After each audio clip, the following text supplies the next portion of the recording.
Okay, here we are, and welcome back to another installment of classes for the Tacoma School of the Arts. This is another one for the jazz improvisation class.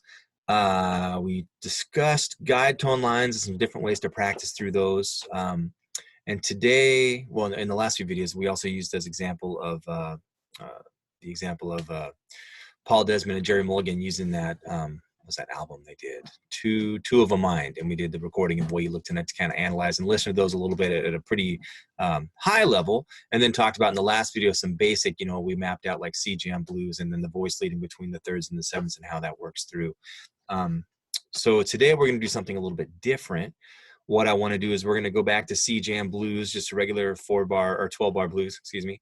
And I think in the last video, we were using the following set of chord changes. So it was 4 bars of C7, then 2 bars of F7, and then 1 bar of G7, 1 bar of F7, and then 2 bars of C7. So we'll use that same pattern for today for the exercises that I'd like to do.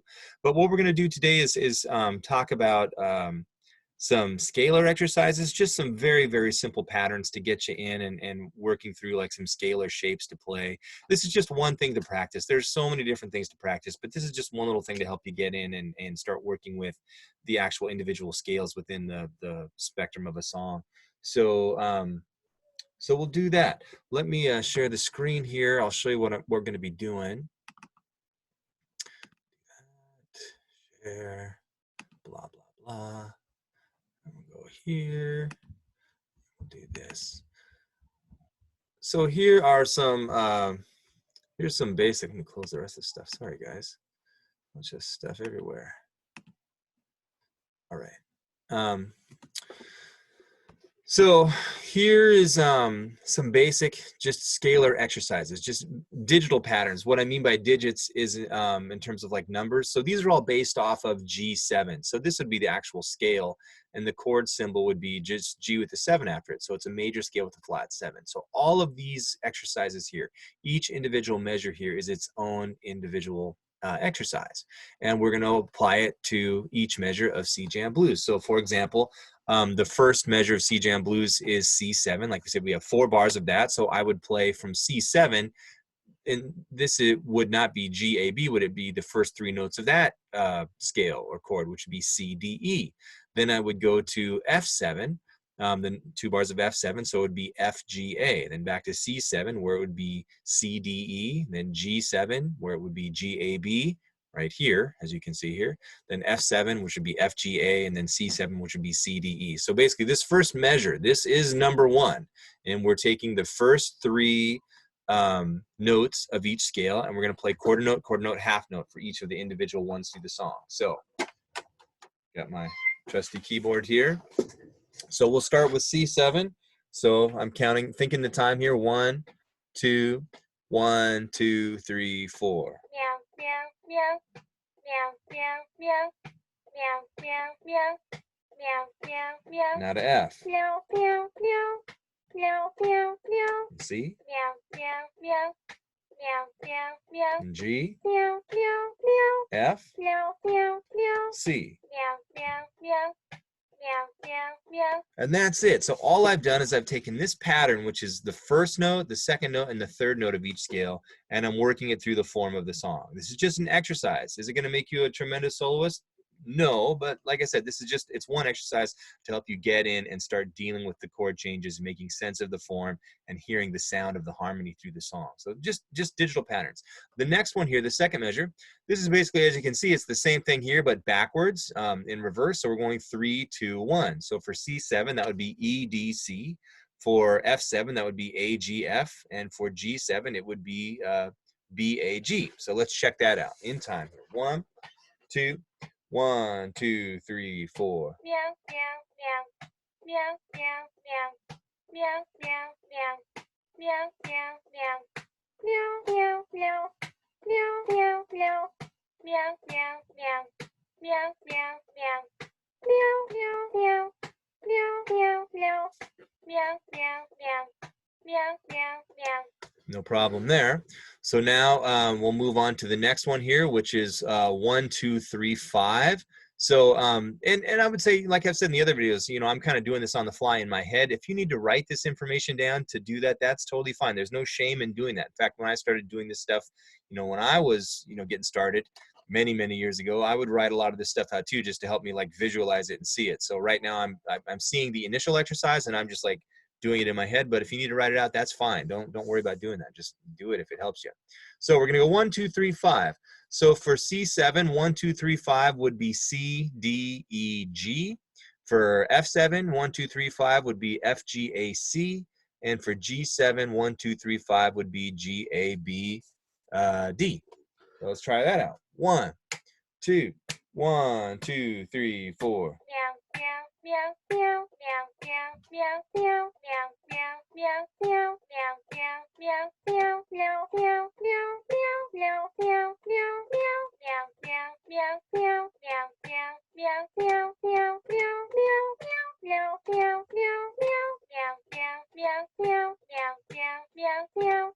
Okay, pretty straightforward.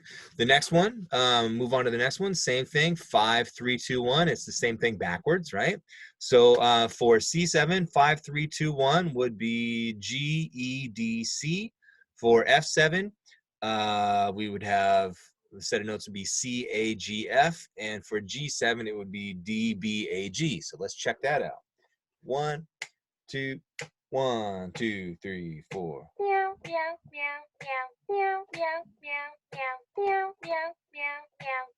Now F.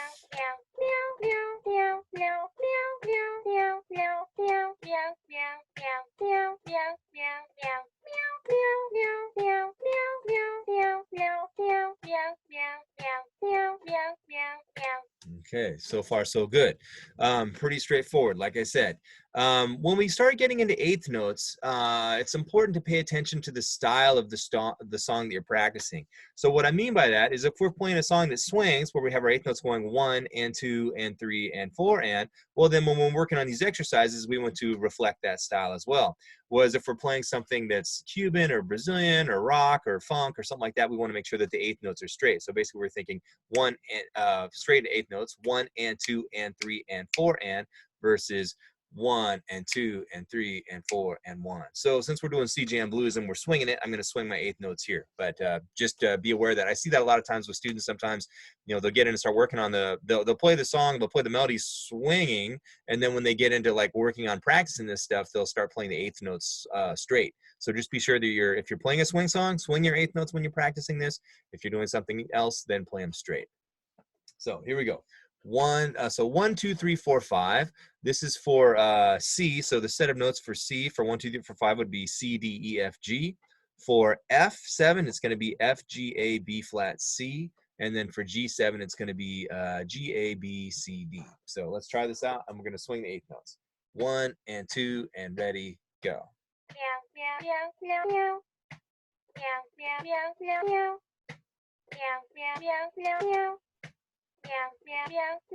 Now F. Now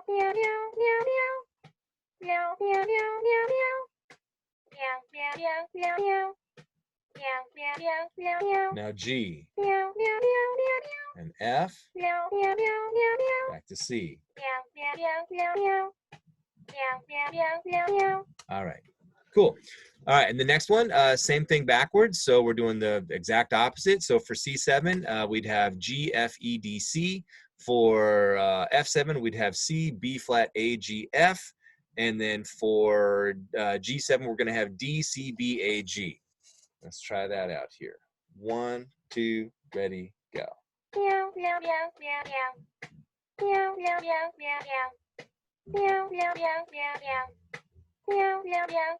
F7. C7.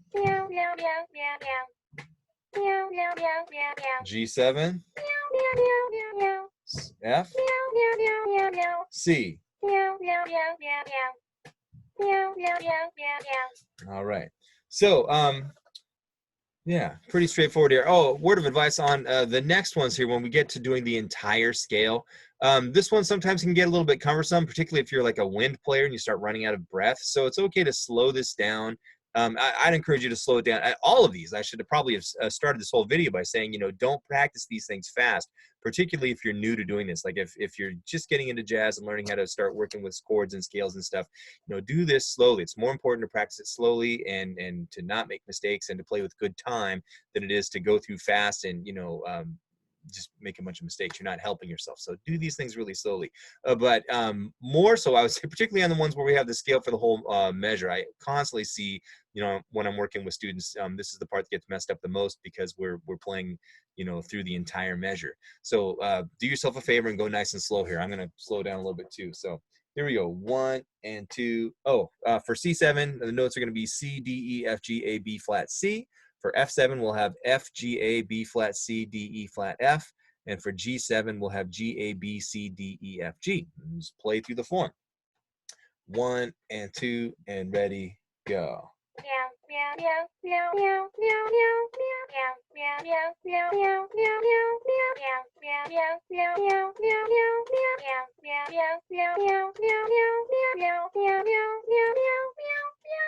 Sorry.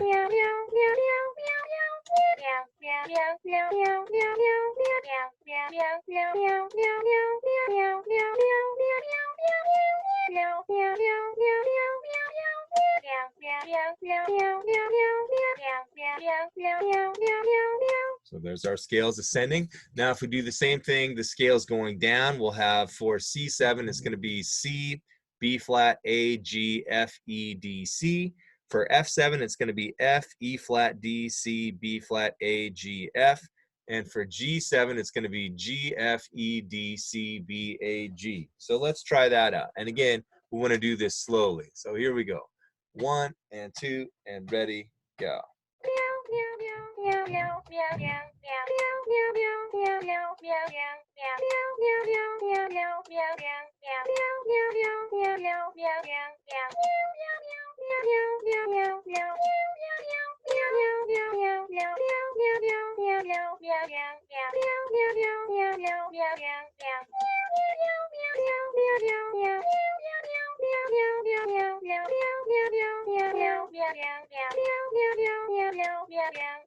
Yeah, it's still going slow. I made a couple mistakes in there, so you know, it makes sense to practice this as slow as you can and do it as cleanly as you can. So yeah, so hopefully that makes sense. I mean, even if you're playing on some tunes, you can fit in, if you have 2 scales per measure, sometimes you can make it work, sometimes you can't.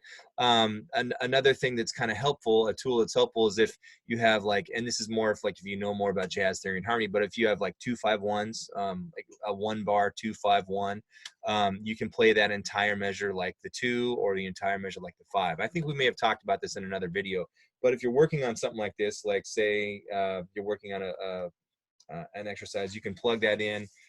Say we're doing a tune by like the first 4 bars of a song by Charlie Parker called Blues for Alice.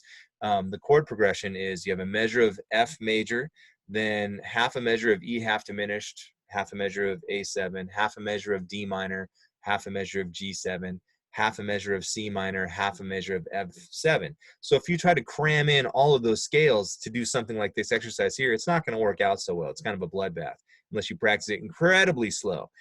So with the 2-5-1s, what you can do is you can play the whole measure like just the 2, or the whole measure like the 5. So if I look at each one of those measures that I just mentioned as just the 2, I'd have F major for a bar, E half diminished for a bar, D minor for a bar, and then C minor for a bar. And that's a little bit easier to do these types of exercises here. So let me get this out of the way here. Sorry. So let's try that out. So if I try to, I'll do the entire, I'll do 1, 2, 3, 4, 5. So here's 1, 2, 3, 4, 5 on that, on Blues for Alice.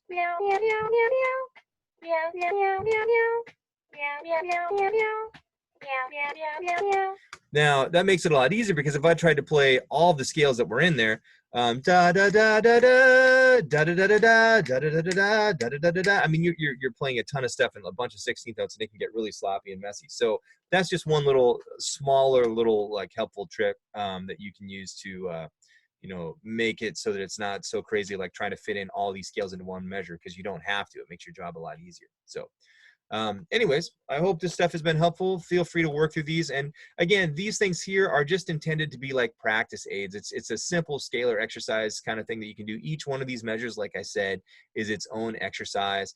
It goes up to the, like some of these exercises here go up to the 9th. You can actually take them up to the 11th to the 13th. You can make up your own patterns. Like if I wanted to take like some sort of a, going back to C Jam Blues now, if I want to take like a simple pattern. I'm sorry. Try again.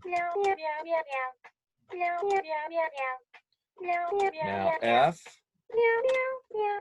Ugh. All right.